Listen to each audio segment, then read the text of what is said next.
Halo sahabat YouTube, kali ini tanggal 2 Agustus bertepatan dengan genap 3 bulan kita riset cacing sutra ini.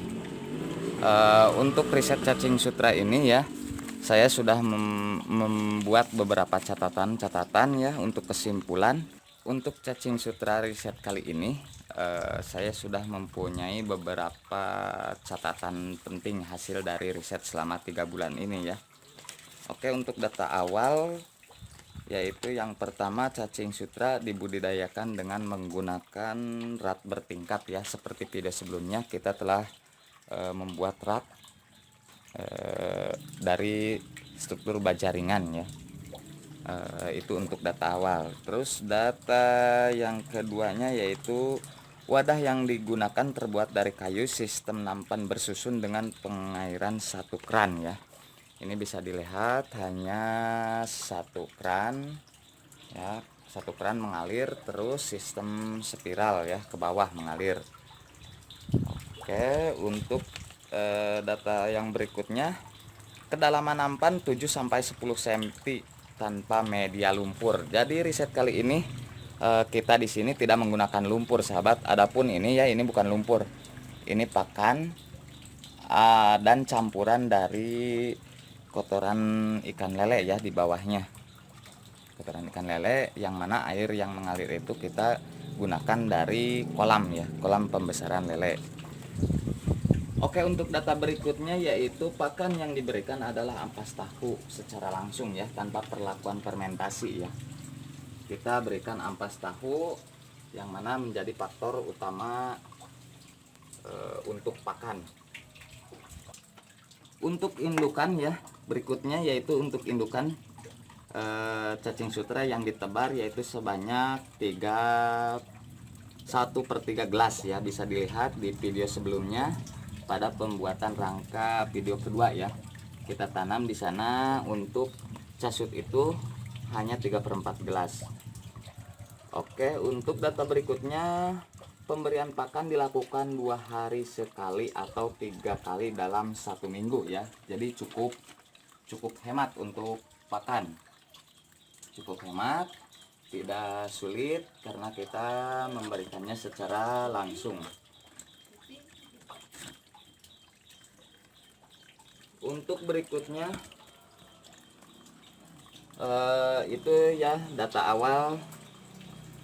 Oh ya, satu lagi, riset dilakukan selama 3 bulan full ya, mulai tanam indukan tanggal 3 Mei 2020 dengan akhir riset yaitu sekarang ya, tanggal 2 Agustus 2020. Jadi full selama 3 bulan. Adapun kekurangan dan kelebihan kita telah pantau dan kita telah catat. Oke, untuk data berikutnya yaitu hasil dari riset selama 3 bulan ini. Yang pertama, populasi ya, untuk populasi atau pertumbuhan cacing. Pertumbuhan cacing sutra rata-rata 50% per minggu. Dalam artian kalau kita tanam 3/4 gelas, untuk minggu berikutnya menjadi setengah gelas ya. Dan untuk minggu berikutnya lagi dari setengah gelas menjadi 3/4 gelas. Dan untuk minggu berikutnya bisa panen minggu ketiga itu 1,5 gelas kalau dipanen ya. Tapi selama ini kita tidak dipanen selama 3 bulan. Untuk hasil yang kedua yaitu cacing sutra bisa dibudidayakan di ruangan terbuka ya. Artinya saya riset kali ini tidak menggunakan kandang khusus atau ruangan tertutup. Cuma memiliki kekurangan, tetap memiliki kekurangan. Yang pertama yaitu tetap harus memakai tutup ya. Ini di atas ya, memakai tutup dari terpaan hujan ya. Kalau sinar matahari sih oke. Yang jadi kendala itu hujan ya. Nah, seperti itu. Terus hasil riset berikutnya itu sirkulasi air tidak boleh berhenti. Dalam artian air yang mengalir ini harus selalu nonstop selama 24 jam ya. Jadi kalau tidak mengalir itu membuat faktor ya. Oke, untuk berikutnya yaitu yang keempat, hasil dari riset ini air yang mengalir diatur sebesar sedotan air mineral gelas ya. Jadi ini harus konsisten nonstop 24 jam sebesar sedotan gelas. Nah, ini bisa dilihat. Kalau terlalu besar akan menyebabkan si pertumbuhan atau perkembangbiakan si cacing sutra tidak berkembang. Dan kalau terlalu kecil atau bahkan tidak mengalir, air ini akan menutup oksigen atau tidak ada oksigen ya. Tidak ada oksigen untuk si saluran cacing sutra ini. Oke, untuk data berikutnya, tidak ada penyakit tapi waspada terhadap hama. Nah, di sini saya pantau selama 3 bulan ini untuk cacing sutra ini tidak ada penyakit ya, bisa dilihat ini cacingnya sangat bagus. Tidak ada penyakit khusus seperti ikan ada penyakit seperti apa ya, penyakit jamur pada ikan, tapi di sini untuk cacing sutra tidak punya penyakit, tidak ada penyakit kecuali hama ya. Yang dimaksud dengan hama itu diantaranya saya sudah bisa menyimpulkan.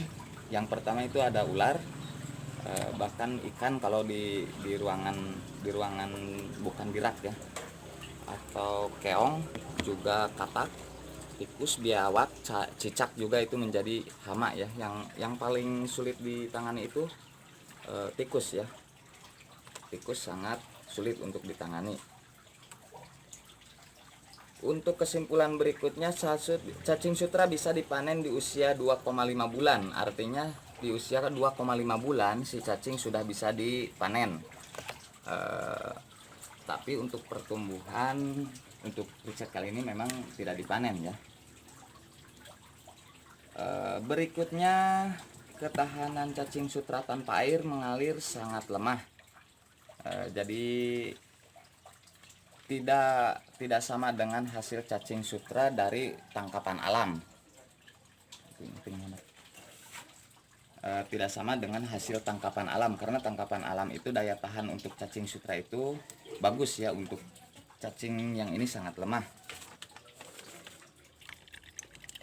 Adapun hasil yang didapat, kesimpulannya seperti ini. Jadi untuk budidaya media yang kita gunakan di sini media tanpa lumpur ya, risetnya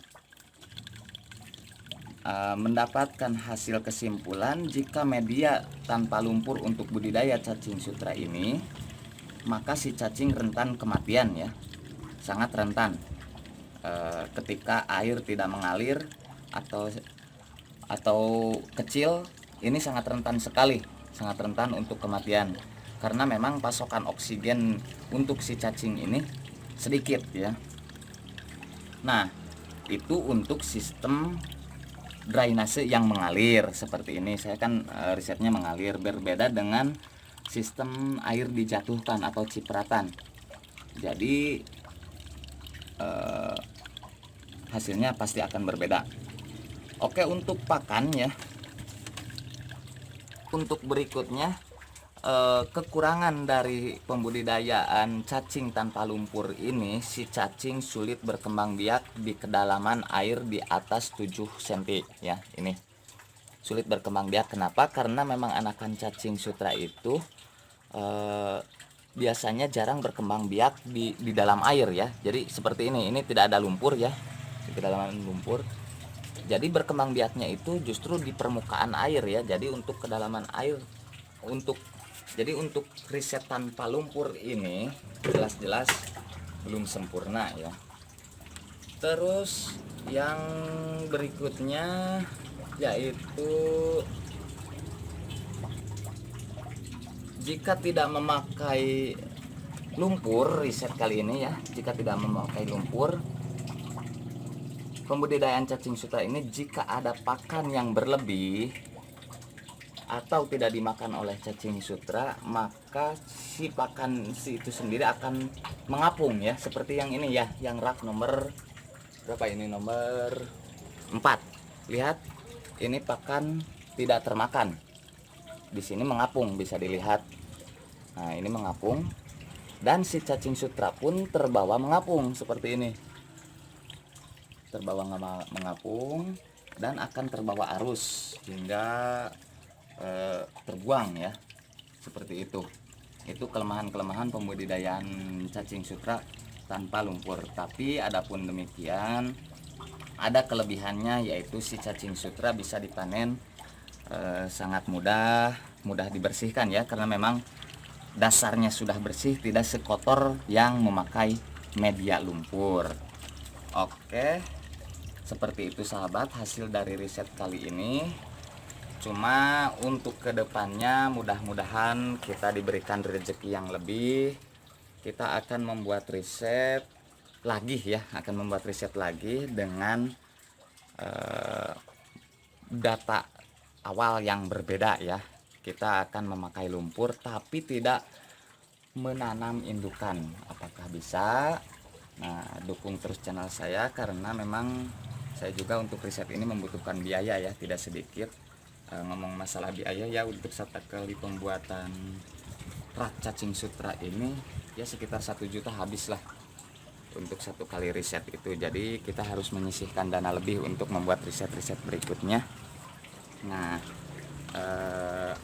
dan dengan demikian pun saya sangat terbuka untuk teman-teman sahabat yang melihat video ini.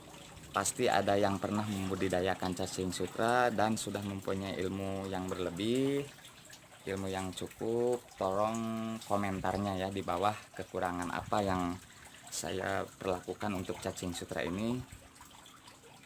Komennya, sarannya, kritikannya saya tunggu di kolom komentar. Oke sahabat YouTube, terima kasih atas perhatiannya. Sampai jumpa di lain kesempatan dan dengan video-video lain berikutnya. Wassalam.